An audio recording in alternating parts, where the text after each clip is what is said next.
ওখানে তো এক এক ধর্ম অনুসারী মানুষ আছে, মানে সবাই তো এক ধর্মের নয়, বিভিন্ন ধর্মাবলম্বী মানুষ আছে।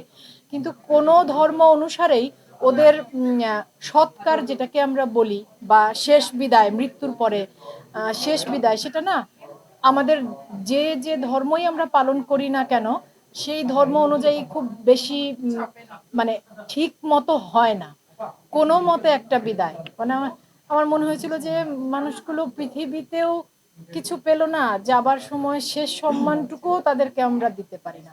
আহ, একটু যদি আমরা আমরা বলতে আমি বলতে চাইছি সমাজ, রাষ্ট্র, তারা যদি আরেকটু সদয় হয়ে চিন্তা করতেন। পৃথিবীতে কোনো কিছুর ঊর্ধ্বে মানুষ না, মানে জীবনে সবই প্রয়োজন। অর্থ, খ্যাতি, কাজ, সব আমরা আসলে কেন করি? জীবনের জন্যই তো। আদতে কিন্তু জীবনের সময়কালটা 70 থেকে 80, এর বেশি না, এইটুকু সময়ের জন্যই। তো পৃথিবীটা মানুষের হোক, পৃথিবীটা প্রাণের হোক, সকল প্রাণ সম্মান পাক, ভালোবাসা পাক, যে কটা দিন যে প্রাণ বাঁচে আরামে বাঁচুক।